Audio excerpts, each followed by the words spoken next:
thank you both for joining me on the podcast today, Johan and Ola. You're in the band Big Fat Mama, which is a Swedish Quo tribute band. You're coming to the Quo convention in Minehead in September 2022. We'll talk about that in just a moment, but tell me each of your stories about how you got into Status Quo, how you discovered the band. Well, my story is, I see Ola smiling a bit. Well, my dad, his name is Olli, and he's also the harmonica player in the band. So he's our own Bob Young. He held the Swedish Status Quo fan club from the 70s up to the late 90s, I think. And through that, he also became friends with the band, and first and foremost, John Coughlan and Alan Lancaster. So I think the first time I met Alan Lancaster, I was 3 years old. So he was at dinner at my place. So yeah, I guess I got it by blood. It's always been around. And my story is because of Johan. Is he's the big influence to me to just appreciate and look up all the early Status Quos. I started listening Status Quo in teenage, some songs just, but when we got together in school 2016, Johan had chosen a Status Quo song, and we got in the same group. So we started playing Status Quo together, and we started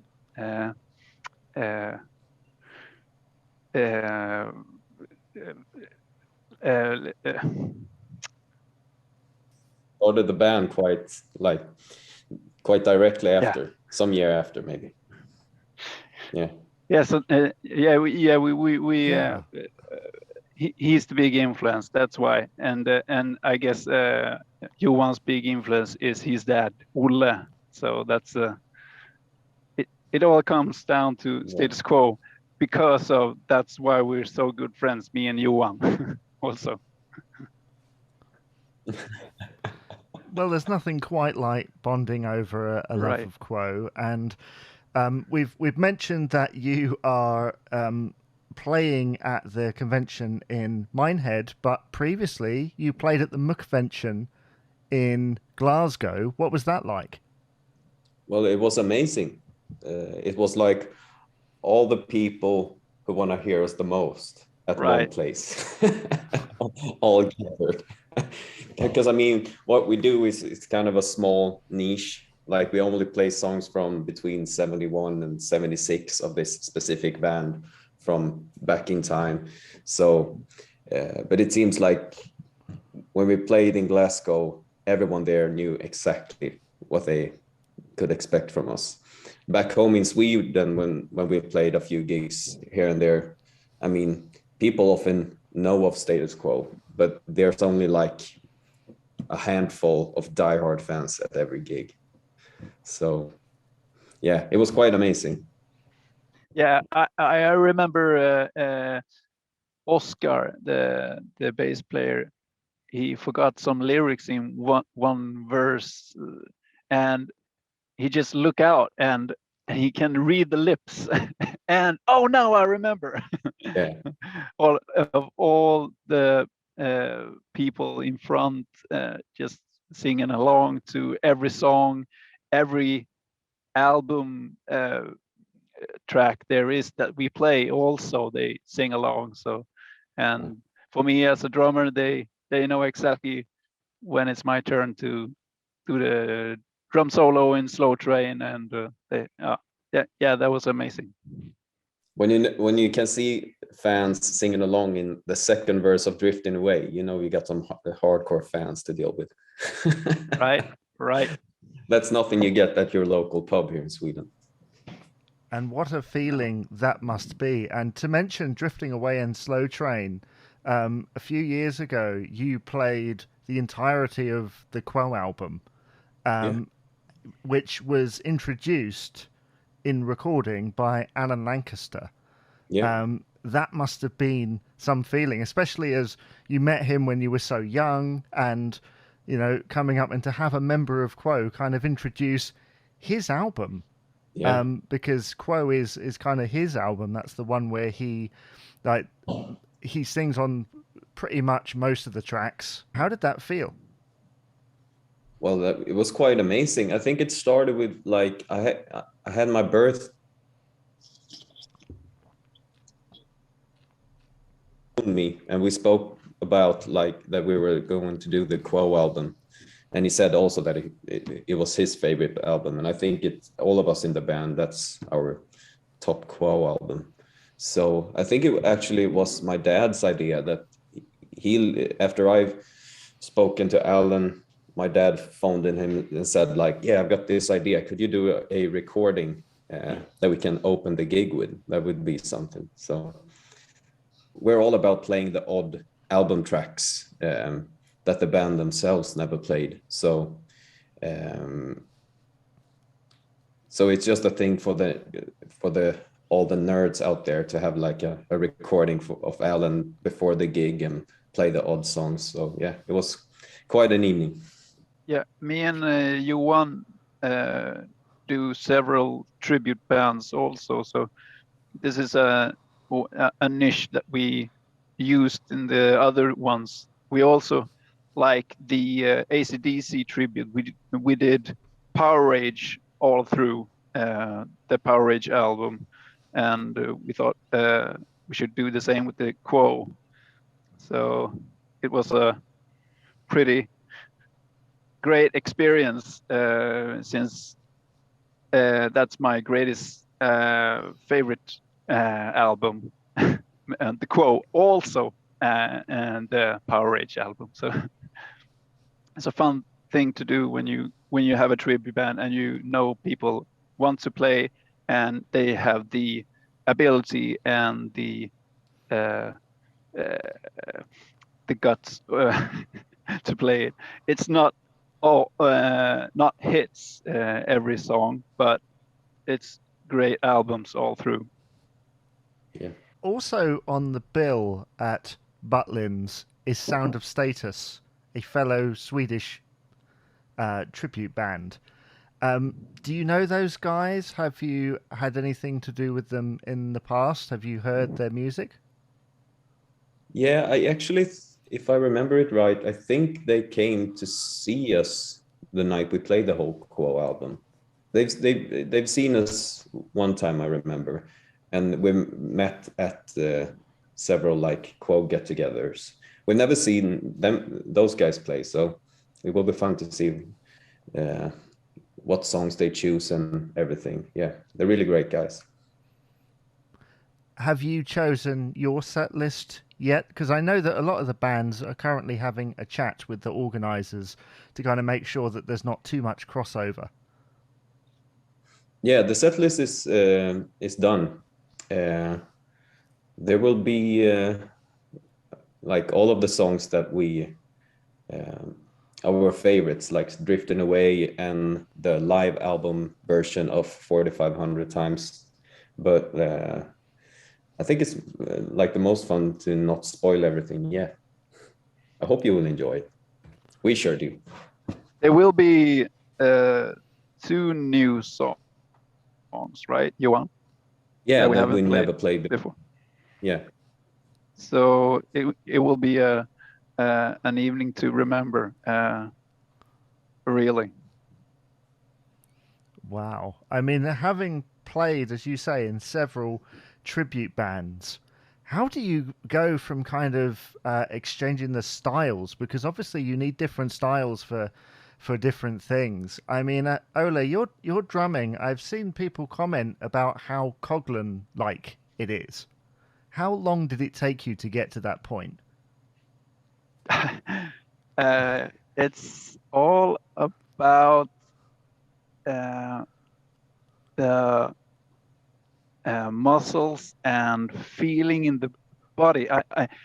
You can practice technique and you can practice the shuffle that he do, but you need to get down into how he looked.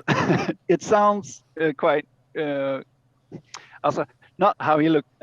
Also, it's more like he moves, like the moves that he, because it's in the moving that you do the arms. That's where the shuffle goes. It's a so physical motion, and that's what you hear when you, and what you have to strive for when you try to practice.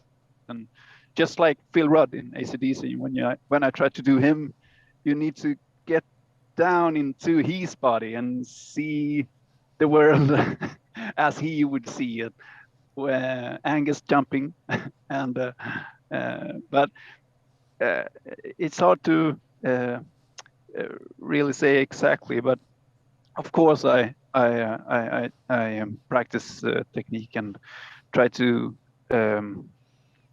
do it exactly like him. But I also need to study how he physical do the songs. So I look at live clips, and I look at, just like if you want to sound like Rick Parfitt, you can't just sit down in a sofa and try to, you if you really want to sound like Rick Parfitt, you have to stand up and be sweaty. Right? Yeah, we've spoken about this before, like when trying to copy anyone, like the motion makes the sound. Like for instance, take Jimmy Page, he played with his guitar real low. So if you want to get his kind of like sloppy technique, then put your guitar real low, that'll help. It's the same with Colan, like what type of motions did he have when he played the drum? Like that's where you feel the groove.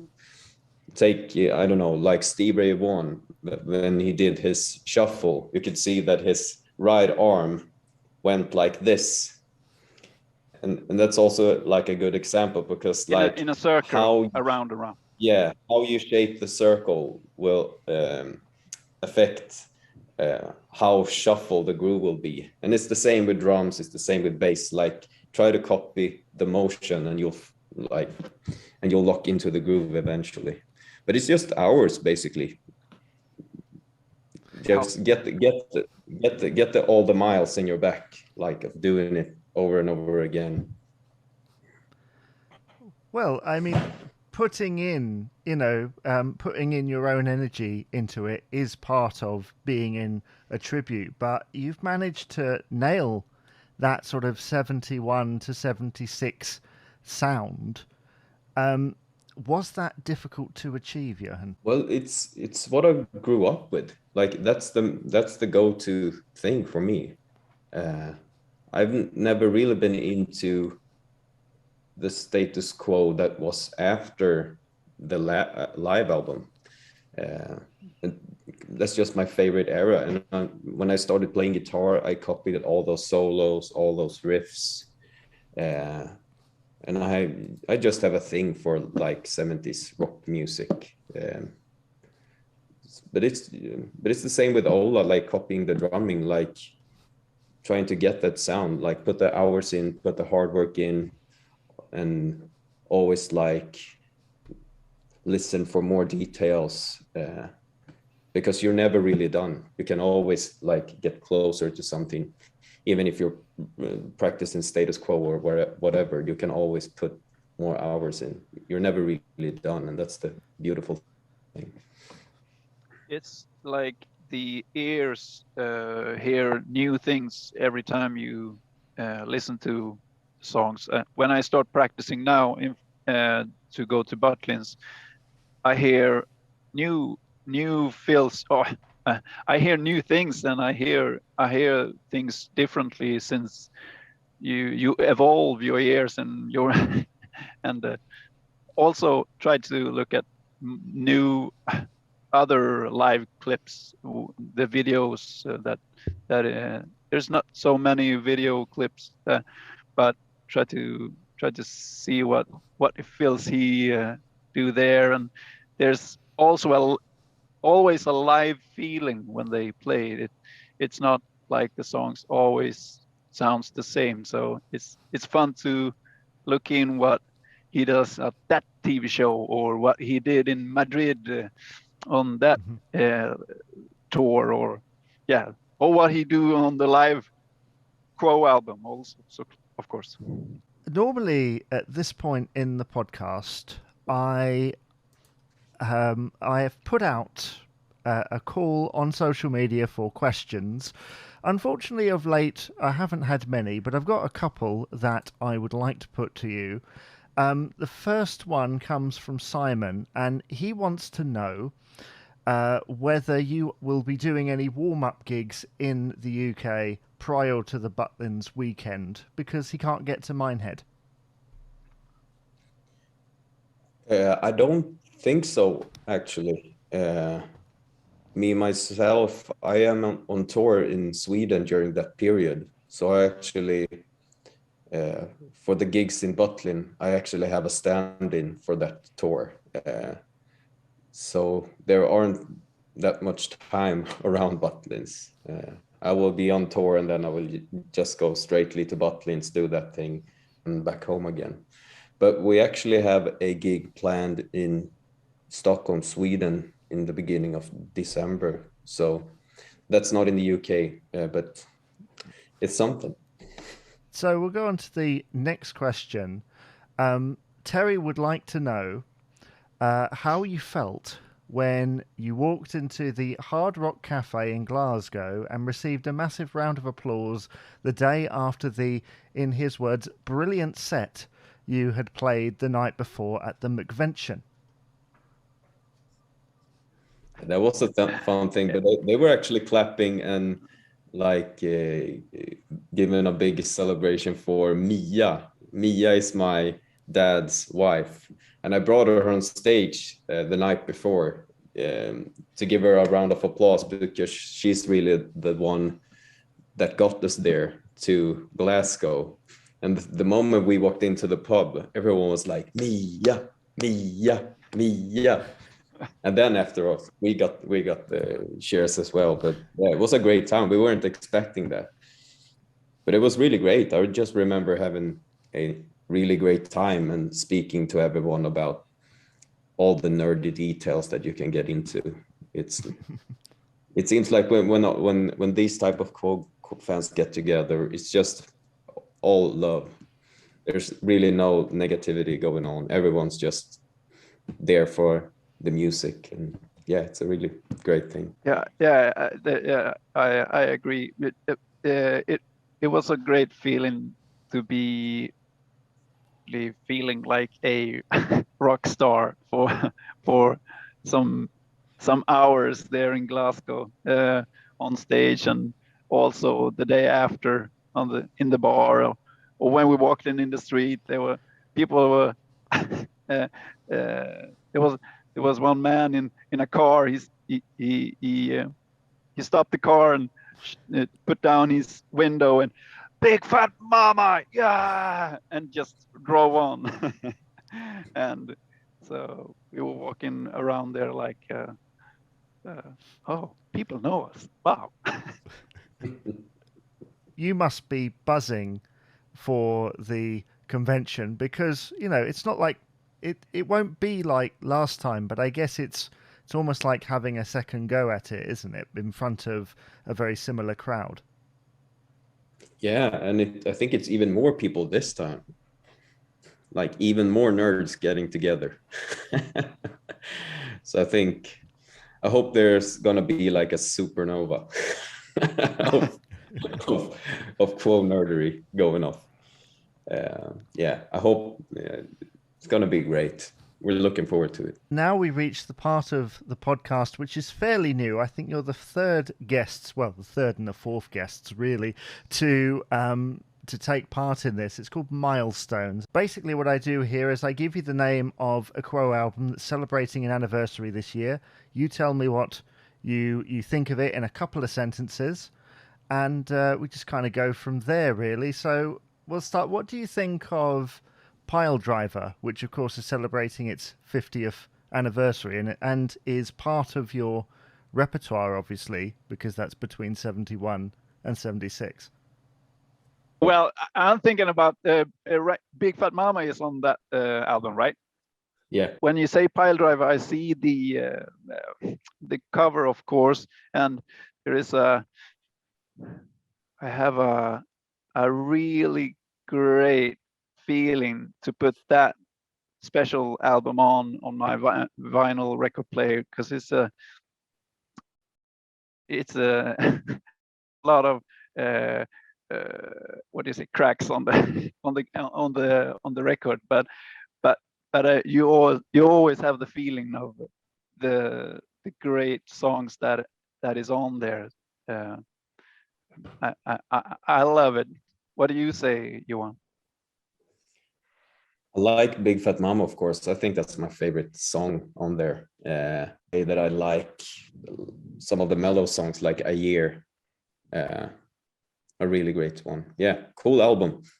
They're starting to find the Frantic Force sound for real on that album. It's one, yeah, great one. Yeah, I think with Dog of Two Head, the previous album, it was very much experimentation, and it's a little bit heavier than Mark Ellie's, but not quite as polished, perhaps, as the one afterwards. The songwriting is definitely there with Piledriver. You've already mentioned the live album. What do you think is like the standout moment on that album, or is it all of it? Is it from beginning to end?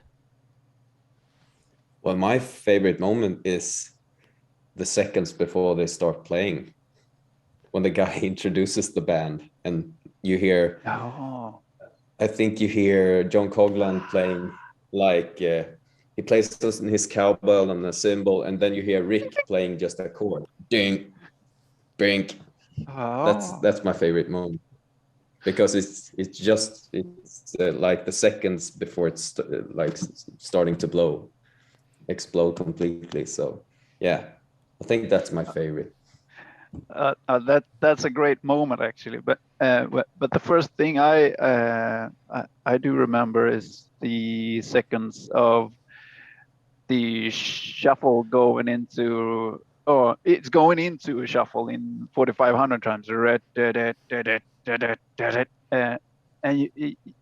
I see the arena of Apollo just start jumping, and you can hear how people just get mad or insane of jumping and just it's a, and also it's a fun drum solo on there. He really got the audience in his hands with the bah, ah, bah, bah, bah, bah, bah, bah. I hope there is going to be a time in Butlins for doing just a small drum solo also, maybe. Yeah, we got time for that in the set. No worries. I'll make time. Yeah, I'll make time. I mean, it was lucky, really, that in 2013 and 14, obviously, they got a chance to almost recreate that tour and that album with a few extra tracks going, going in the set for the first time.